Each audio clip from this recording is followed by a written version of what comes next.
Hello guys, welcome again. This is the video part 3rd on compression member design.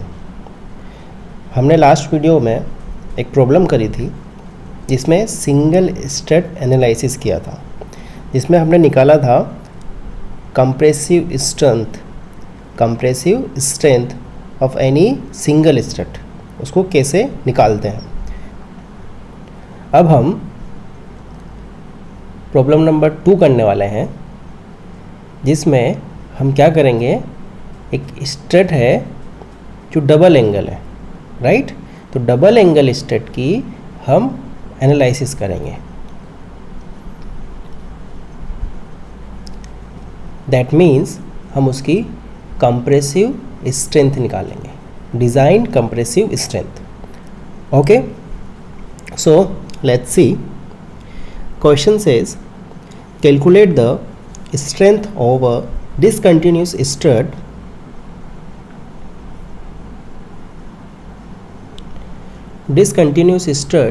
of length 3.5 metre. एक discontinuous strut है।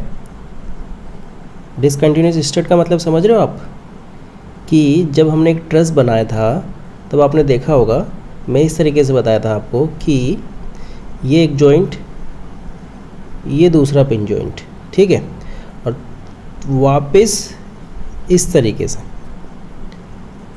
तो ये क्या है, continuous strut, right.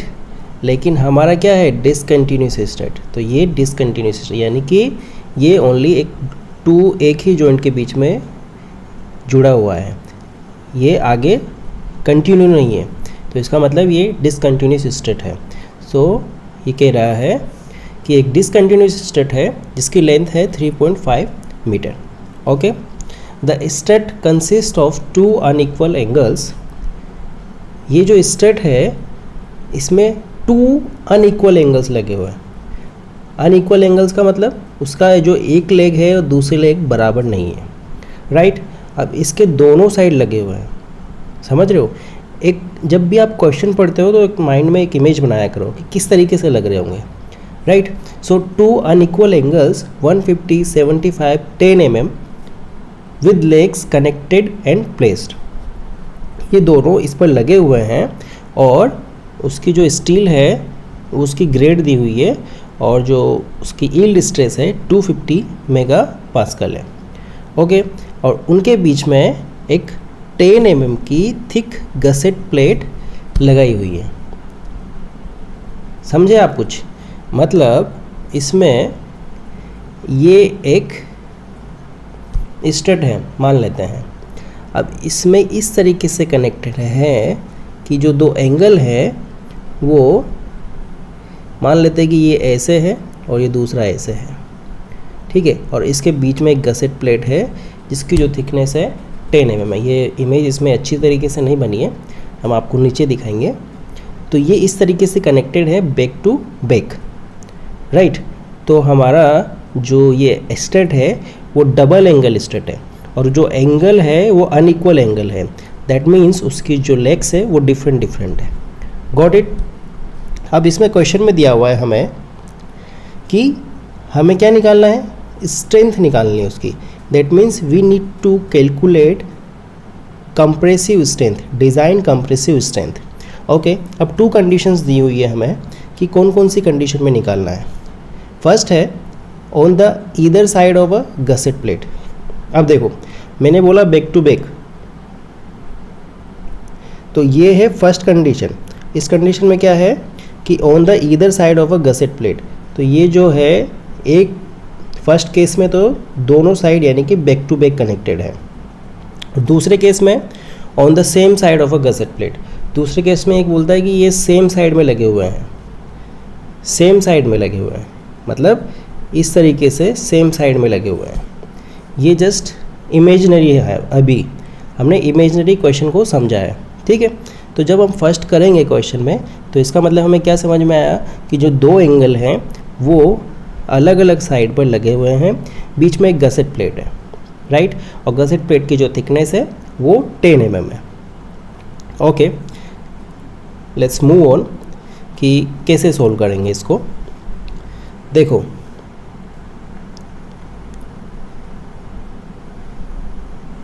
First case लिया है हमने on the either side of a gusset plate. अब जैसे कि मैंने बोला कि ये है, ये गसेट प्लेट है, देखा ये गसेट प्लेट है, ओके। अब ये टू अनइक्वल एंगल है, ओके गाइस। जैसा कि मैंने आपको कहा कि ये हमारे एंगल हैं, टू एंगल्स, और ये गसेट प्लेट है, ओके।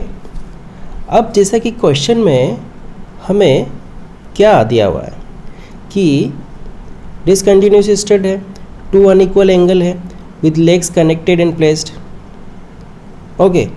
अब हमें यहाँ पर ये नहीं दिया हुआ है कि कौन सी साइड, कौन सी लेग गसेट प्लेट पे कनेक्टेड है, 150 वाली है या फिर 75 वाली है, राइट। दैट मीन्स लॉन्गर है या शॉर्टर है। तो फिलहाल के लिए हम क्या मान रहे हैं, मतलब हम क्या अज्यूम कर रहे हैं कि ये जो कनेक्टेड है जनरली 150 वाली है, ओके। मतलब अगर हम चाहें पॉजिटिव साइड लेते हैं कि हो सकता है कि ये स्ट्रेंथ कब देगी, जब इसकी लॉन्गर साइड कनेक्टेड होगी एक दूसरे के साथ में, बैक टू बैक, होपफुली तब ज़्यादा स्ट्रेंथ अच्छे से आएगी स्टेट में। तो हम क्या कर रहे हैं, 150 वाली जो लेग है वो कनेक्टेड है, ओके। और ये है 75, राइट, ये है 75, ओके। सो हमारा एंगल जो है, टू एंगल्स, 150 वाली साइड कनेक्टेड है 10 mm गसेट प्लेट से, ओके। अब इसका जो डेटा है हमें स्टील टेबल से लेना है, राइट। तो हमें क्वेश्चन में क्या दिया हुआ है कि जो थिकनेस है 10 mm है, इसकी भी का 10 mm है और एंगल की भी 10 mm है, गसेट भी 10 mm थिक है और एंगल भी 10 mm थिक है, ओके।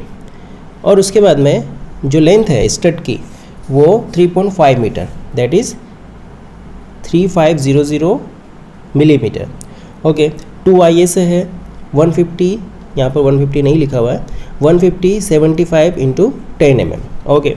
और FY भी हमें दिया हुआ है। Now we need area of section. What will be the area of section? So हम एरिया देखेंगे कहाँ से, स्टील टेबल से। So let's see the area.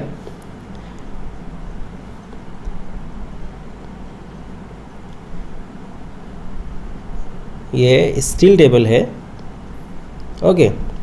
अब स्टील टेबल में देखो ये वाला सेक्शन है, properties of two unequal angles back to back. Steel table में एक ऐसा भी सेक्शन है जिसमें क्या है, एंगल्स जो है बैक टू बैक कनेक्टेड है, और यहाँ पर लिखा हुआ है longer legs back to back. तो हमारा कौन सा सेक्शन है, हम लॉन्गर लेग्स वाली ले रहे हैं और बैक टू बैक कनेक्टेड है, ओके। सो हम देखते हैं इसमें कि इसका एरिया कितना है, राइट। सो हमारा सेक्शन है 150 एंड 75।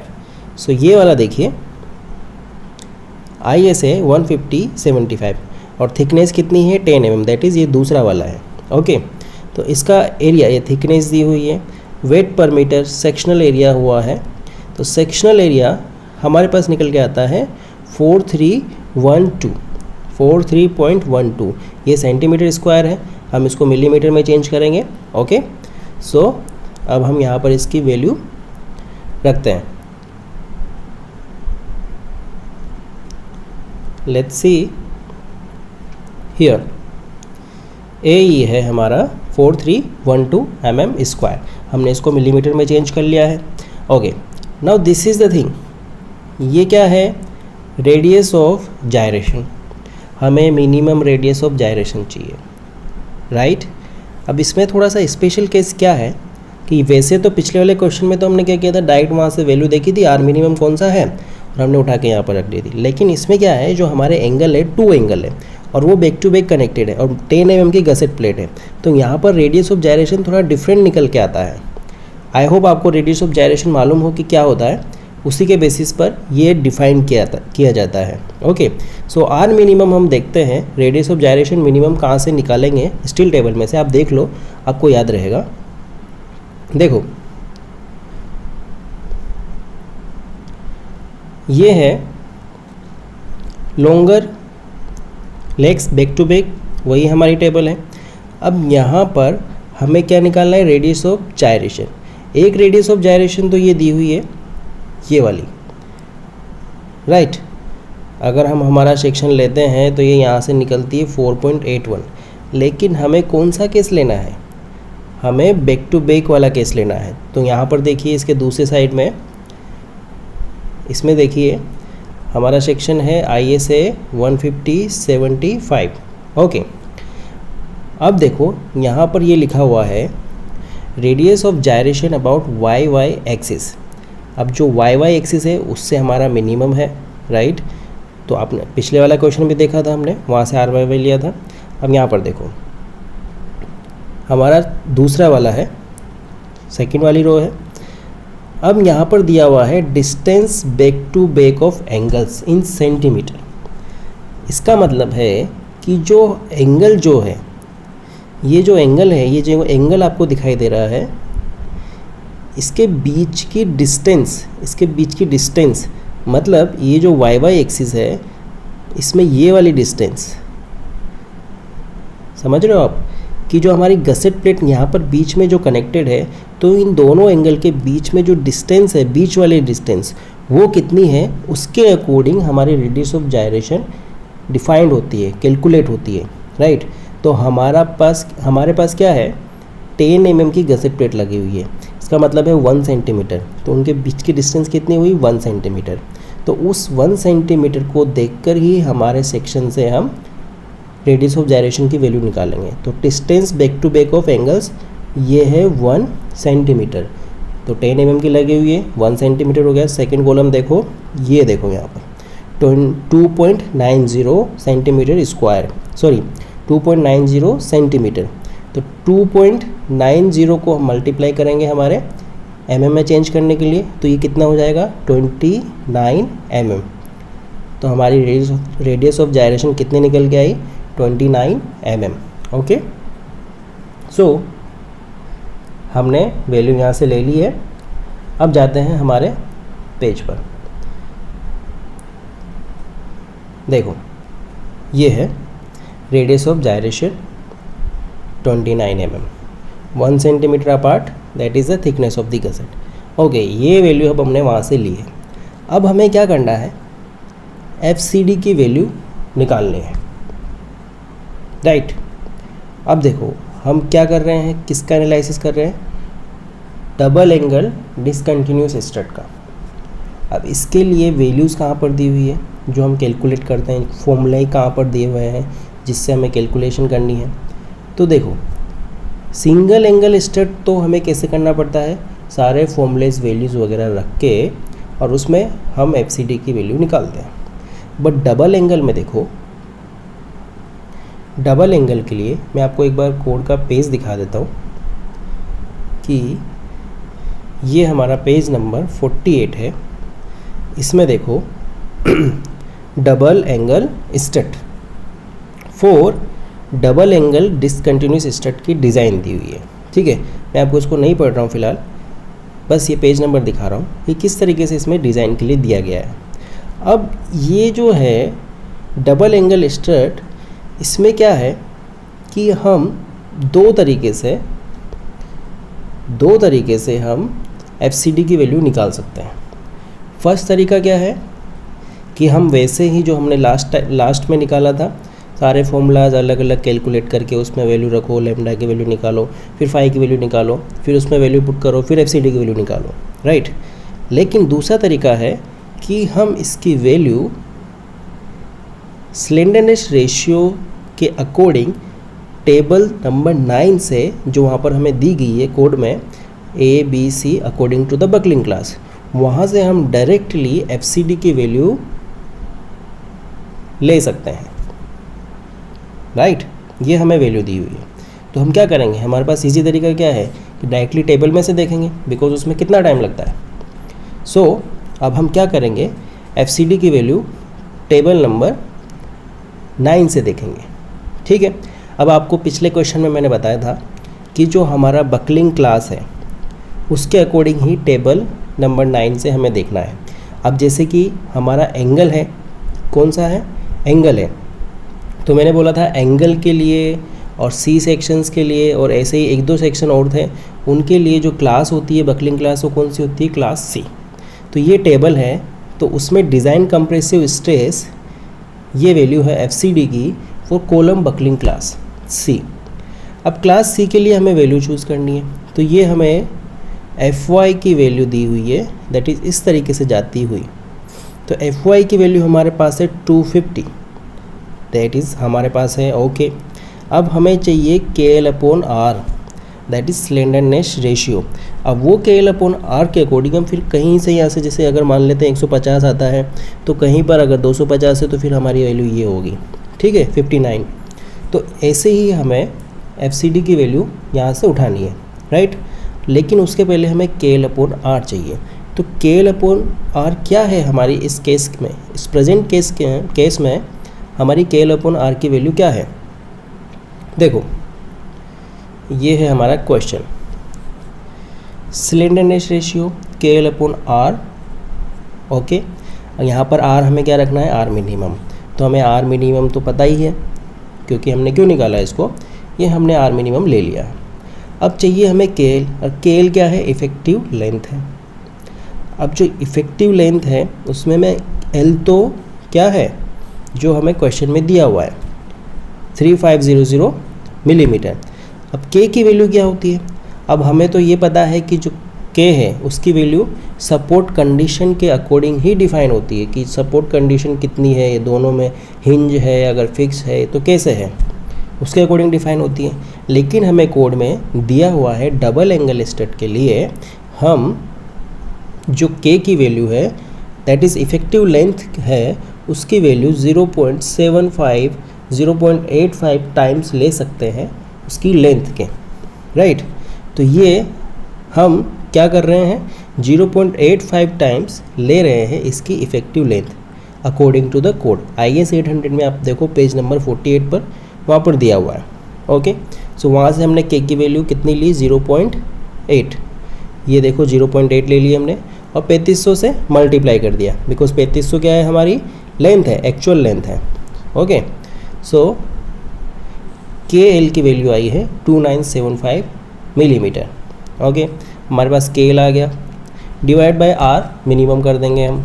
सो हमारी वैल्यू निकल के आ जाएगी लेमडा की 2975 डिवाइड बाय 29, दैट इज़ 102.58। अब हमें लेमडा मिल गया, दैट इज़ स्लेंडरनेस रेशियो मिल गया। तो चलते हैं हम हमारी टेबल की तरफ कि हमें वैल्यू कितनी मिलेगी। तो हमें पता ही है टेबल नंबर 9C से है। टेबल नंबर 9C पर हम देखेंगे 250 जैसे ये हमारा 250 इस वाली लाइन पे, और कहाँ पर आना है, 102 पे। हमारा स्लेंडरनेस रेशियो क्या है, 102, तो ये 100 है, ये 100, और ये यहाँ पर आ रहा है 107, इससे ऊपर आना है, राइट। हमारी जो वैल्यू है 100 और 110 के बीच में आ रही है, तो इसकी जो वैल्यू आएगी वो 107 से 94.6 के बीच में आएगी। तो अब हमें क्या करना पड़ेगा, इंटरपोलेशन। अब इंटरपोलेशन कैसे करते हैं, आई होप आपको मालूम हो, मैंने लास्ट में भी बताया था। तो इंटरपोलेशन करने के बाद में जो हमारी वैल्यू आने वाली है वो है ये 103.8 न्यूटन पर mm square after interpolation, okay, got it. अब सिंपल हो गया, बिल्कुल कुछ नहीं करना, हमें ए की वैल्यू पता ही है ऑलरेडी। तो PD में हमने वैल्यू रखी direct 4312 multiply by 103.8, okay. So इसकी वैल्यू हमारे पास निकल के आती है 447.58 kilo newton when connected back to back. समझ में आया? तो हमने देखा कि कैसे हमें वैल्यू लेनी है, चूज़ करनी है, और उसकी वैल्यू वहाँ पर टेबल में से देखनी है और फिर यहाँ पर पुट करनी है। इसमें हमने फॉर्मूले यूज़ नहीं किए हैं FCD की वैल्यू कैलकुलेट करने के लिए, right? So it's a easy method for double angle stud, and further we will do some more examples, more problems. फिर वहाँ पर हम देखेंगे कब की कैलकुलेशन करनी है या फिर टेबल में से देखना है, राइट? सो आई होप आपको समझ में आया हो. नेक्स्ट जो इसका स्टेप है सेम साइड के लिए वो हम नेक्स्ट वीडियो में करेंगे. Okay guys, thank you.